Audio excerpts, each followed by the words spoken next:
be here. Okay.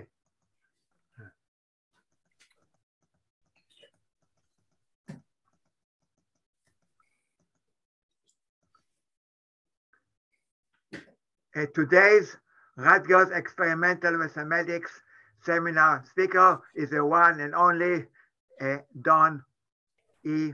Knuth, the Diderot and Gutenberg of the computer age. Go ahead. All right. Thanks very much, Don. Can you hear me okay? Yes, very well. Okay, so yeah, it's a big honor for me to be in your famous seminar, and it's always fun to give a talk when you got something to say also. So I think it should be fun today. Now I'm going to try sharing screen and see how this works. Oh yeah, but before I do that, let me show you something about the idea. The title of my talk I don't pronounce properly in French, but it's something like Tchoukaillon, and it's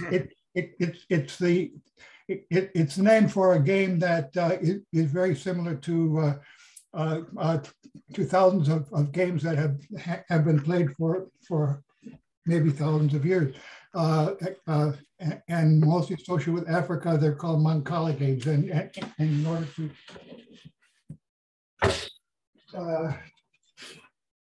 order to show you, you might be able to see a board like this might look familiar to you. So it's got you got pebbles and you got holes, and the moves that you make in the game are you pick up all the pebbles from one pit, and you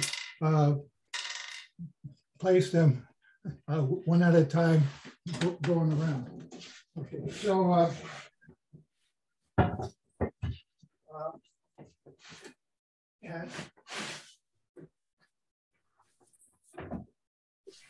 and while I'm still on camera, because I'm going to start sharing screen in a minute, I wanted to also show you one of my favorite books, which is called The Handbook of Integer Sequences from 1973, and the numbers I'm going to talk about today are on this page. And then, of course, my second favorite book is this one, which where the numbers are on this page. Okay. Thank you. What's your favorite database? Now, and actually, well, there's more to that story too. But let's start sharing screen so that you know what I'm really talking about. And I'm going to try to. Where is? Oh gosh, I want to get. Okay, let me. I should be able to see text edit somewhere here. I want to see. This might be it. No. No. Okay, let's see. Where's text edit? Text edit, untitled. Okay, good.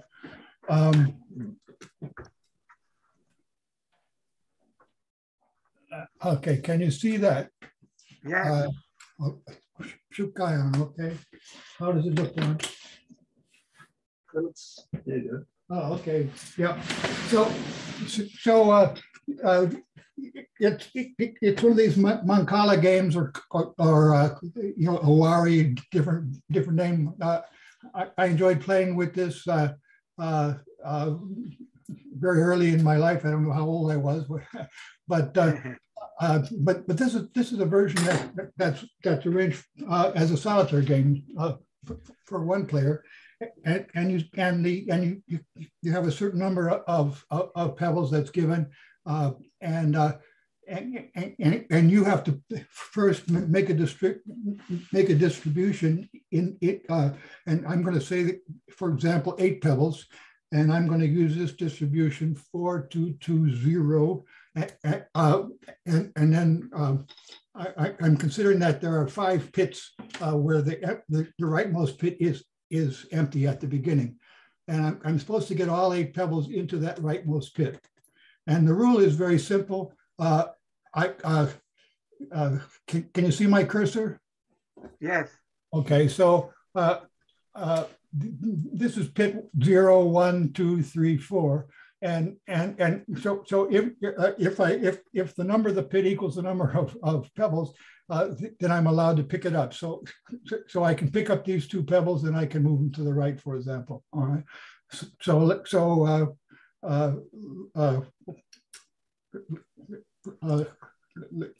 Let me do that. That gives me 4, 2, 0, 1, 1. See what I did? I picked up those two and I distributed them to the right.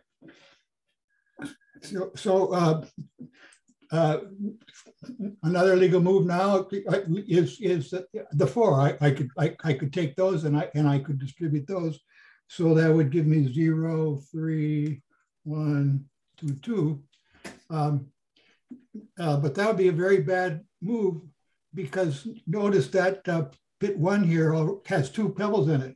I'm never going to get rid of those because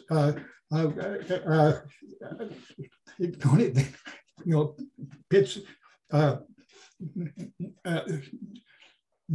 You can only leave a pit if you exactly match the numbers. So let's forget that and let me first get rid of that 1 there. So I'm going to go 4, 2, 0, 0, 2. All right. So now I've got two of them done, and now I've only got 1 legal move. So it's got to be I get rid of the 4 and then I get 3, 1, 1, 3. I don't need the leading zeros. And now I got 2 legal moves, and I better get rid of this 1 again. So that's 3, 1, 0, 4. And now, of course, it's going to go to 2, 1, 5. And well, somebody call out what I should do next. Tell me what to type all the way. Try to make sure everybody got this. I think there's a 1.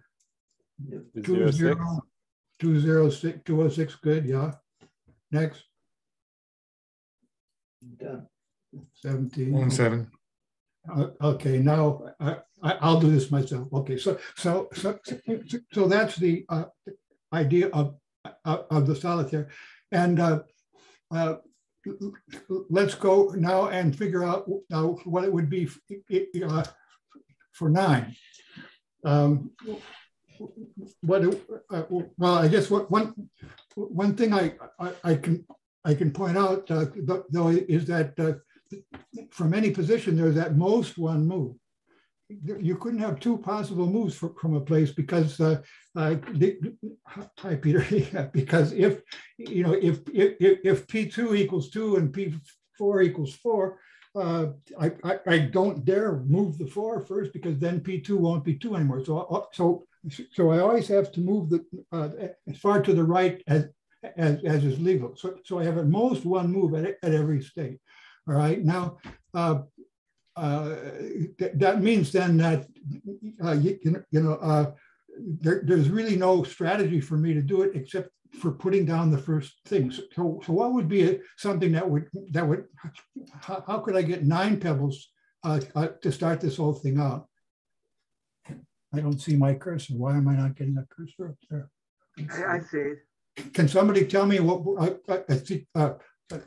just it has to have a 0 at yeah, let me get rid of these zeros here. Let's see, I already do that. Let's see. I'll go this way, maybe. Okay, delete. Delete. Yeah. Yeah. So imagine that right column isn't interesting anyway. It's just it just goes up from 0 up to n. So give me a distribution of 9 that's going to work. Anybody? Somebody in the chat said 42210. All right. I see. I thanks for the chat, and I see what the problem is. By going up here, I stopped being right justified. This is a dumb text editor. Okay, so 42201 sounds a little better than 10.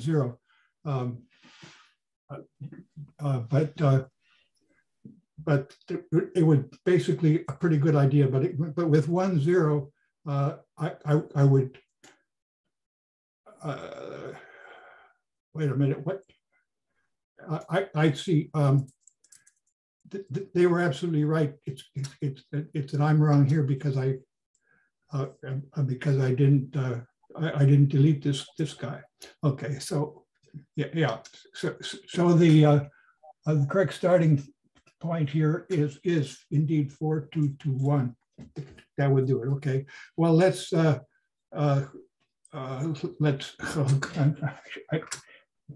text editor. Okay. So now, what about 10? Somebody in the chat? Sir, can I ask a question? Yeah. Why is there always 0 or 1 pebble in the rightmost? So this is this is pit 1, and pit 2, pit 3, pit 4, and a pit should never get pit K should never have more than K things in it. Oh, thank you. Because I'll never be able to clear it.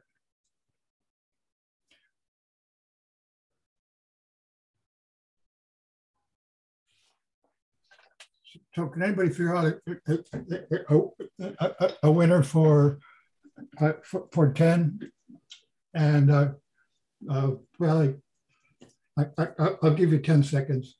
9, 8, 7, 6. Oh, all right. 4, 3, 2, 1. 4, 3, 2, 1. Well, okay. That isn't going to work, but we could try it. 4, 3, 2, 1. That would take me next to 4, 3, 2, 0, and that would take me next to 4, 3, 0, 1, right? And that would take me next to 4, 0, 4, 3, 0, 0, 0, which and then 4, 0, 1, 1, 4, 0, 0, and well, it's actually taking a while. It's interesting. So that would be 1, 2, 1, 1. No, 4, 0, 1, 0, which would be 0, and then 1, 2, 1. Okay, 1, 2, 1, 1, 2, 0. Yeah, got to look far ahead to see that we're stuck.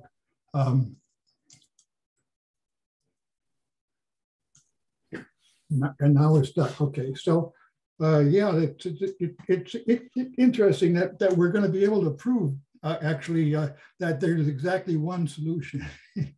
That you can't have two predecessors of any move. Not only can you not have two successors, but you can't have two predecessors. So take all these away and tell me how to do 10, and the answer is 5, 3, 1, 1, 0. Okay. Which leads to 4, 2, 2, 1, which is the unique way to proceed from 9. All right. So this out of all the possible partitions of N, there's only one. There's one and only one that works at every stage. Okay. So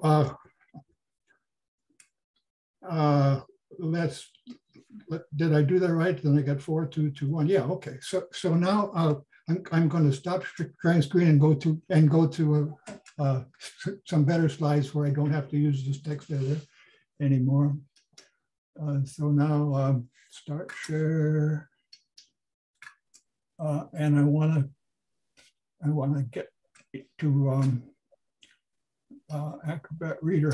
Here we go. Okay. Share. And I'm going to try full screen. So Vaughn, yeah, Vaughn's showing me what you guys can see now. Okay, so here I have the unique solution for the first up to n equals 24. Can you see that? Here's n. Yes. Okay, and so n equals 8 was when we started with 4220, and then we went up to 10 here. Okay, so now this takes me back when I ran into this pattern last summer. It took me back to to early days when I first saw like Fibonacci numbers and things like that, where I had a bunch of numbers that had fascinating patterns, but I had to psych out what the heck is the pattern that underlies these things. And for every n there's this unique distribution. But what is there a simple way to do it? Suppose n was 1,000,000, what should I do? So one thing you can do is create not only one pattern but also two numbers. So I have not only the pk for pit k contents, but I also have mk, which is the multiplicity. How many times when I solve the problem, how many times am I actually going to empty that particular pit? And so these are the corresponding numbers up to n equal 24 for the game. And so I notice at the bottom here that the number in pit k is always between 0 and k, and it's also bounded by being at most k times the number of moves that came out of that pit, and it's not too hard for you to convince yourself of that by induction, because when I make a move out of pit k, I get k stones, well, anyway. Now, I'm going to try to go to the next slide, because we can get more information by adding still more numbers to this tableau. So now I've added also qk, which is the partial sums of the stones going to the left, going from right to left. So q0 is always the total number of stones, n. And then Q1 is going to be, everything except P1, and Q2, everything except P3. So the rule is that QK plus PK is QK minus 1. We don't see QK. You don't see QK? Yeah. Wait a minute. My screen sharing got paused somehow, so let me unpause it. What happened? Don, if you share your entire desktop and then go full screen, I think it should work rather than just sharing Acrobat and then full screen. Okay, well, I will try that. Wait, start share. No. This whole thing. Yep. Okay. Oh, share. Okay, and then clear this guy. Okay, and now I want to go back. Looks perfect now. Yeah, looks good. Okay, so okay, this is my second slide, right? So yeah, now we see. Hey, I'm so glad I got Wizard here. Okay, so now here's QK, and Q0 is always n, the total number of pebbles, and n minus P0 minus P1, etc. And then and here I've also done the same thing for the m's. I've got the sums of everything to the left, and and so, you know, L0 is again N. And so it says, how many moves have I made to the left? And so I can improve my previous inequality that said PK is less than or equal to MK to say that it's actually exactly equal to KMK plus LK, because every move to the left brings in another another thing that happened to the stones that moved out of well, it's obvious if you stop and think about it. So now and we can also check it. So when N is 15 here, I got PK as 1, 2, and so on. And if I add LK to it, I'm adding 15. What am I doing? P1 is 1, L1 is 7, and M1 is 8. Hey, 7 and 1 is 8. Okay, and so on. This should give me 16 if I take 2 plus 7. 2 plus P2 is 2. L2 is 4. And that should be twice 3. Okay, 2 and 4 is 6. All right, so anyway, and that's sort of combinatorially clear. So let's stare at these things a little more. Is there anything else we can notice that's interesting about these numbers? Well, one of the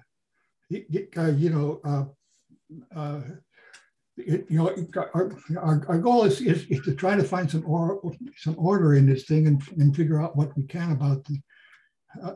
And while these numbers do look monotonic, for example, they seem to get bigger and bigger. And the rule for P1 is obvious. It's just going 0, 1, 0, 1, 0, 1, 0, 2. What about P2? Well, I got 2, 1, 1, 0, 0, 2, 2, 1, 1, 0, 0, 2, 2, 1, 1, 0, 0.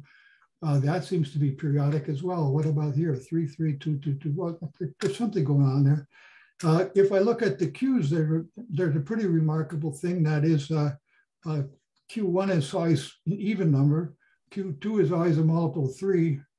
Q3 is always a multiple of 4. That Q4 is always a multiple of 5. That doesn't seem to be random. And so let's take a look. And in fact, there's a rather beautiful relation here.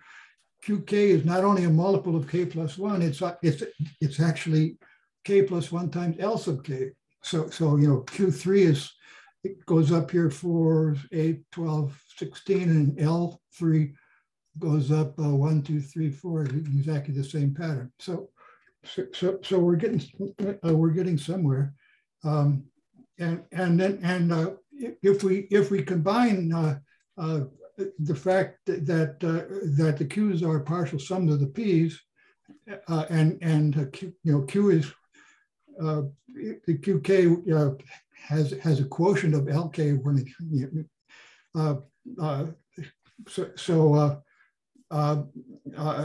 I can add in a remainder and I get QK minus 1. So that gives me a formula for the P's in terms of the Q's.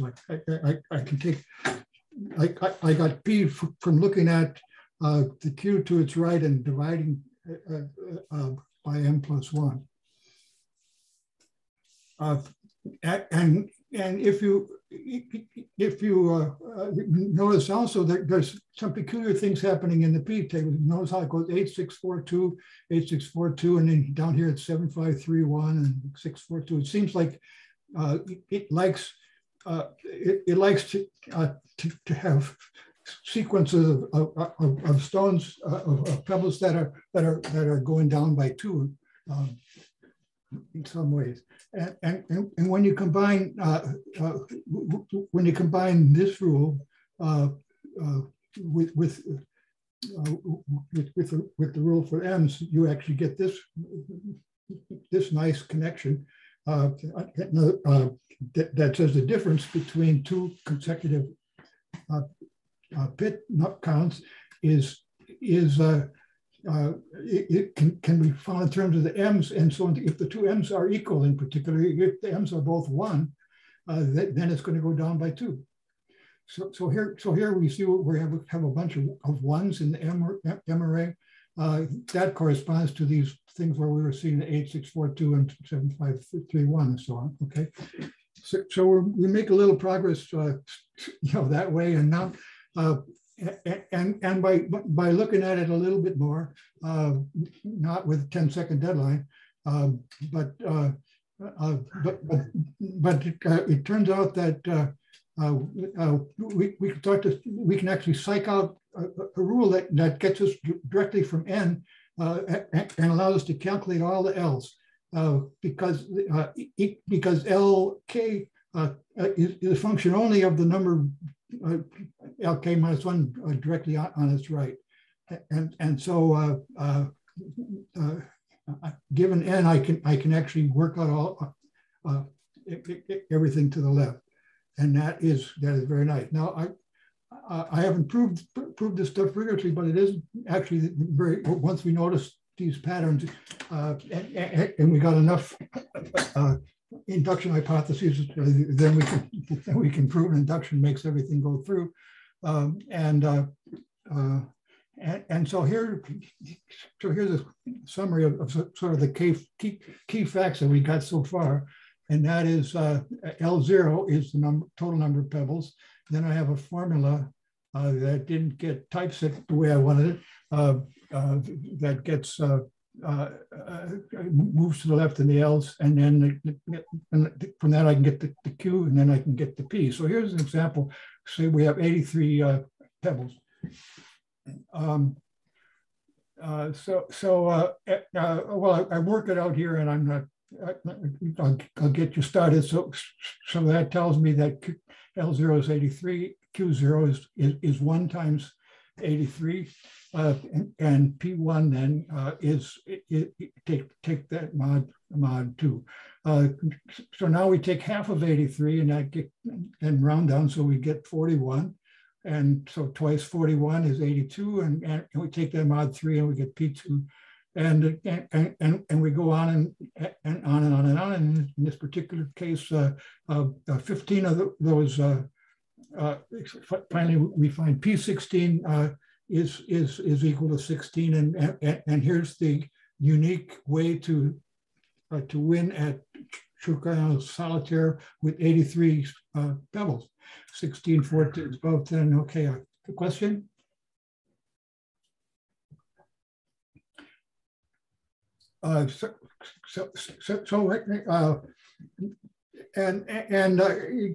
Go up from 83 to 84. The first step, it's all different. These numbers, 83 went up to 84, and then 41 went to 42, 27 went to 28. But after the fourth step, all the L's are the same and all the Q's are the same, so all the P's are also the same. So so the solution for n equal 84 is this, so once you see that we got these formulas, now it's easy to also see that this is actually exactly the move, that the unique move from this position for 84 takes you to 83. And similarly, the unique position for 83 is going to take you to 82. And so anyway, we solved the problem. We got a way to determine. You started with 1 million pebbles. We know what the unique distribution is. Questions so far? So is it obvious that the sum up to n, that the piece of k add up to n if you only look at the formulas? It's obvious because the Q's are, the Q's add up, Q0 is n. And each time we've just,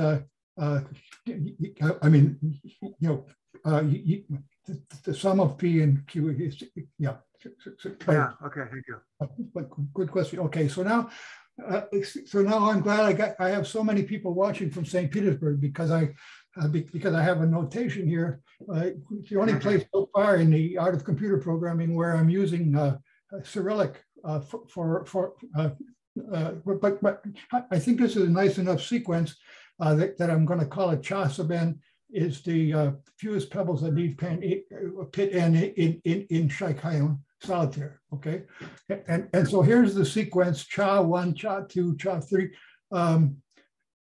and it was in Neil's first book in 1973, and second book, and of course it's in the online sequence now.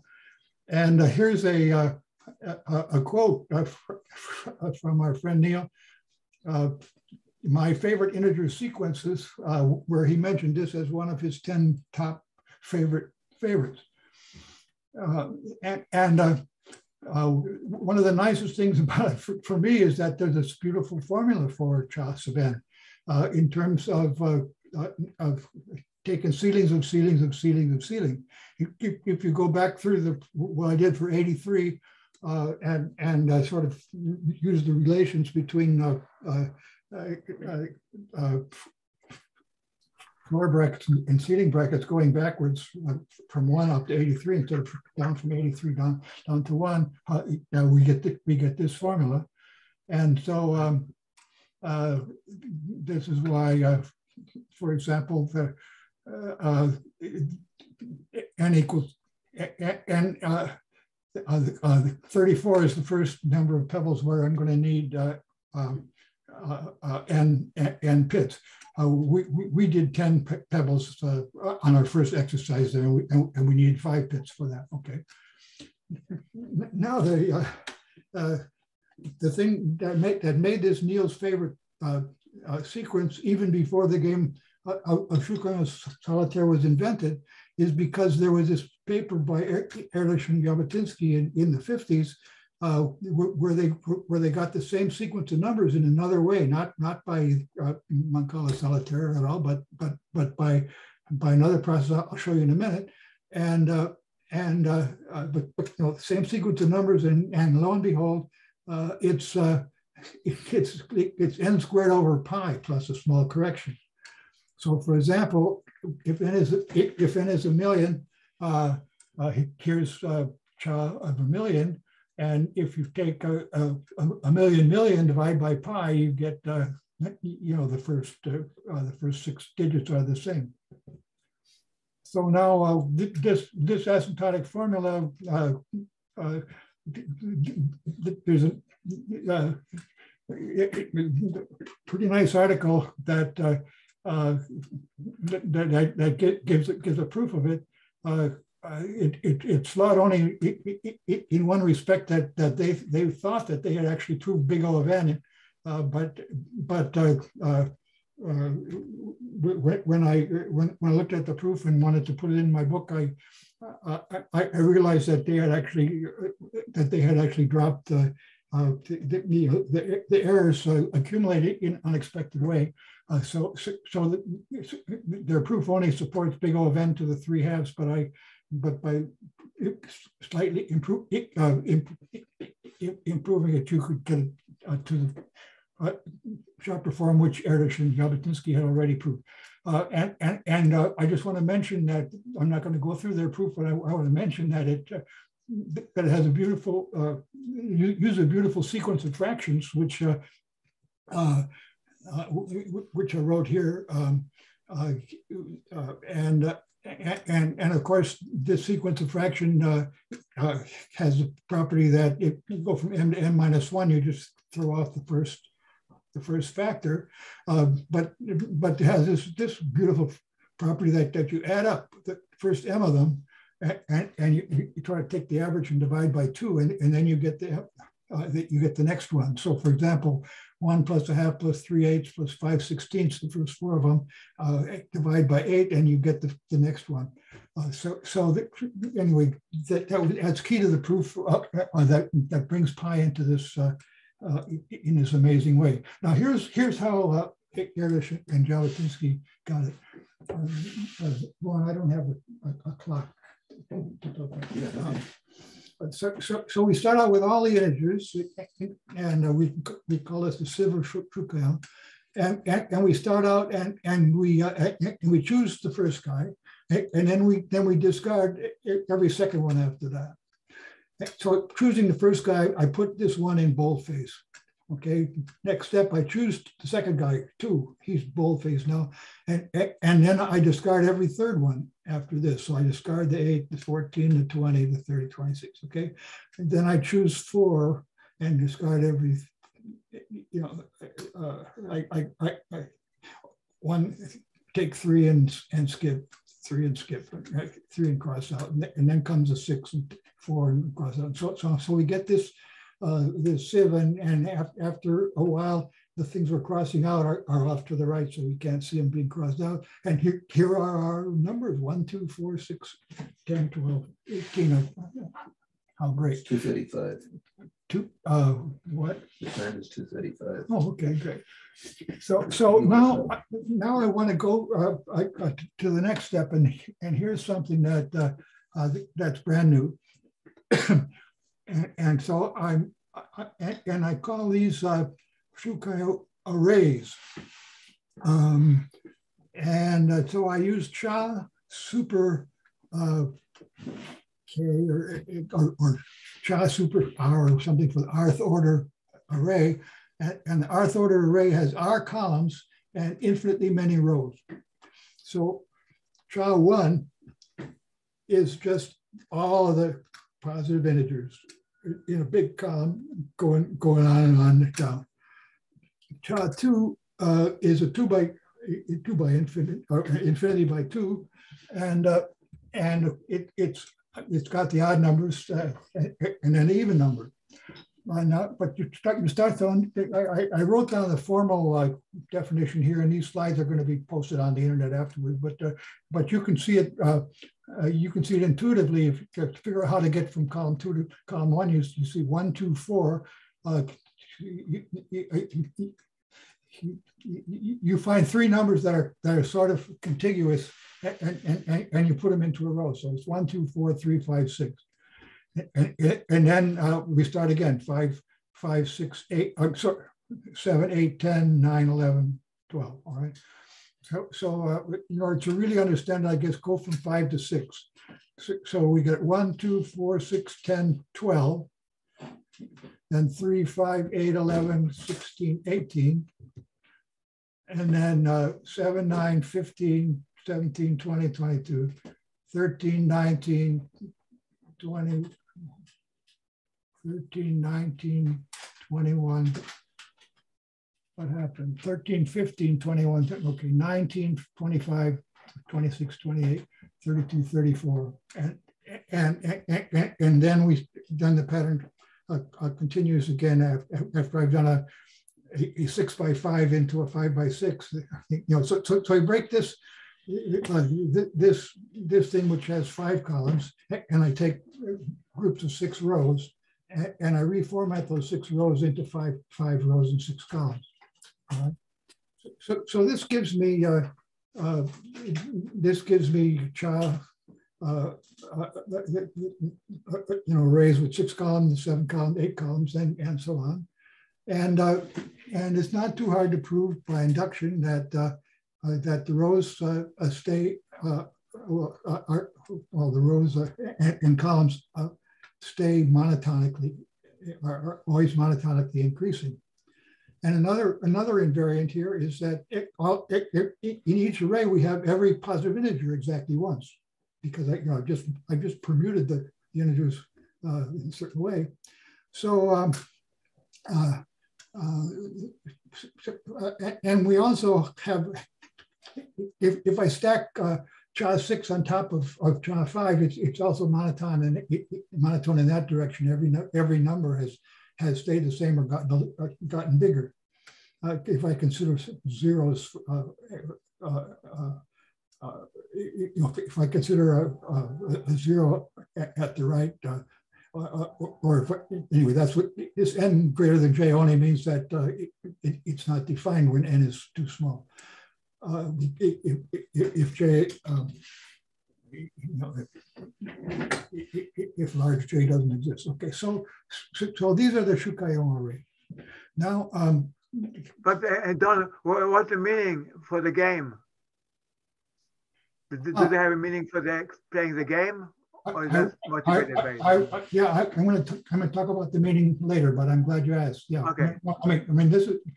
I didn't tell you why I did this, but let's believe that I had a reason first, Okay. and then actually because I spent hours and hours staring at things like this, and it's a long story. I actually was in the hospital during part of the time, but this was what kept me going. Dan, Don, the stacking property, I didn't quite understand. What if you stack one of these on top of the other? Yeah, it's monotonic. Yeah, right. So let's take a look at the IJ position in the nth array. So what's in? I'm numbering the rows from 0 here. So what's in row 4, column 3? Say 0, 1, 2, 3. That's 28, right? So here it's 33. So it keeps getting bigger. Uh-huh. Or I could put this underneath, but anyway. Yeah. Okay. Thank you. So it's monotone in 3 dimensions. You go to the right, go to the left, and then go up or down. And it's monotone. But yeah, I wanted questions later. But now that you see what happens is that as the upper left corner stays unchanged by this shuffling process. The 1 is always going to be there. The 2 and 3 are always going to be there after this step. 4, 5, 7 stays fixed, and then 6, 8, 9, 13 stays ever after. So we can now let the parameter go to infinity, and we get Cha super infinity, which is an arrangement of all the positive integers into an infinite by infinite matrix, right? Every integer appearing exactly 1, and this is sequence A344009 in the encyclopedia, and in the first row we have all the Tchoukaillon numbers, which was one of your favorite sequences. And I think when you put it into the into the database, you also check the fact that the first column, it was also one of your famous sequences, and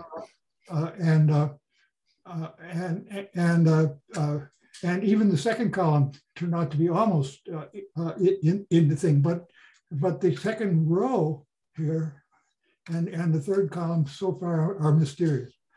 And so this array, suggests a whole host of unsolved problems. Every positive integer occurs exactly once here. So for example, where does a million appear? Is there a fast rule by which I can calculate where it occurs?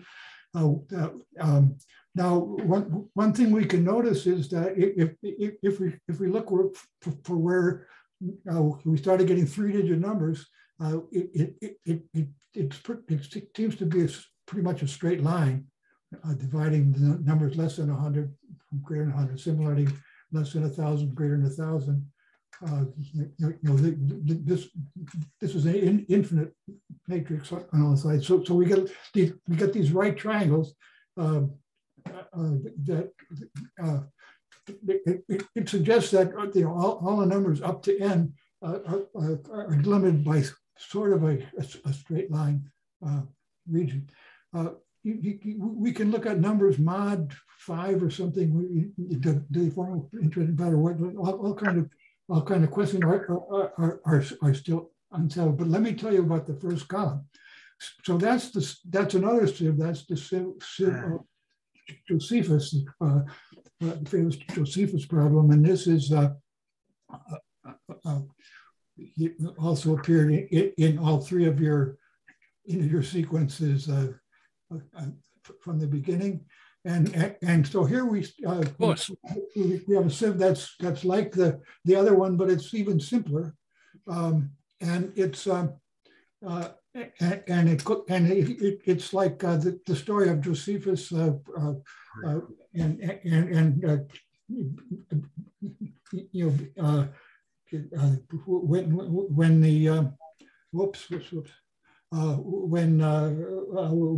the Romans were sacking Jerusalem in 70 AD or something. There's this story about Josephus and so on. So here we choose the first guy, and then we throw out every even number, everything after it. Then we choose the second guy and throw out every second one after it. And then we choose the third guy and throw out every third after it, and so on. So we get that sequence, and that's the sequence which 1, 3, 7, 13, 19, 27. That's the one that Josephus' sieve. And this one, it also turns out the asymptotic formula is known. And we got a sharp formula up to, again, end of the 4/3 is pi over 4 is the coefficient now, so it's a little less than, it's a little more than 75% of n squared. The previous one was 1 over pi, which is less than 30% of n squared, but so these numbers are a little bit bigger, but not that much bigger. And so my friend in Bulgaria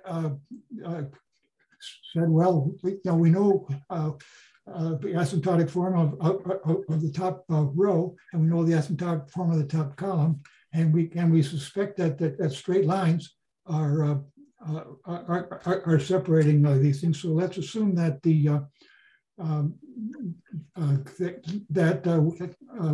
we take pi times the row number and twice the column number, square that, and divide by 4 pi, and we get I think it's not been proved, but I checked all the cases that I could compute, and the formula worked out fine. So now the Vaughn gave me his clock, but it disappeared. Okay, so. Now the question is, how did I get interested in this? And the answer is that I was looking at the famous algorithm in computer science for bipartite matching. Find a bipartite graph, and you want to match as many things from between the two parts as you can, and Hopcroft and Karp gave a beautiful algorithm for this. And as I'm writing it up for Art of Computer Programming, I realized that nobody had ever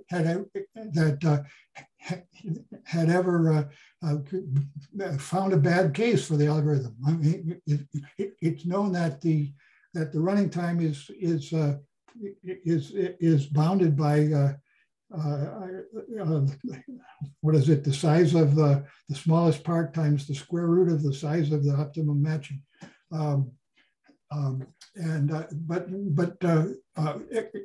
Almost every time I tried it, their algorithm some sort of instantaneously stops and gives the optimum answer, and so.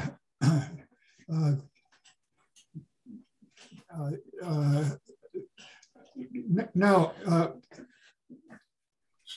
so in order to make their algorithm run slow, their algorithm goes in stages, and the stages actually, it sort of starts out with with matching, we have matchings of size 2. And then these are sort of maximal at that stage. And then it goes through and it takes the people who still aren't paired and it makes them into matchings of size 3.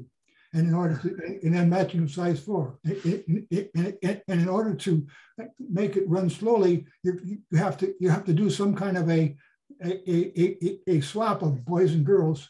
That's very much like the swap that I did by making these Tchoukaillon arrays. And I was hoping that the Tchoukaillon arrays, I could then convert this into numbers of boys and girls. The boys would be the odd numbers and the girls would be the even numbers, and that would give me a bipartite graph and so on. However, if you just do it this way, the Hopcroft Karp algorithm still works fine because these numbers aren't quite they're matchings, but they aren't maximal matchings, and therefore the algorithm does something smarter. But by doing something similar to this, and for small n, I was able to get somewhere. Big open problem in computer science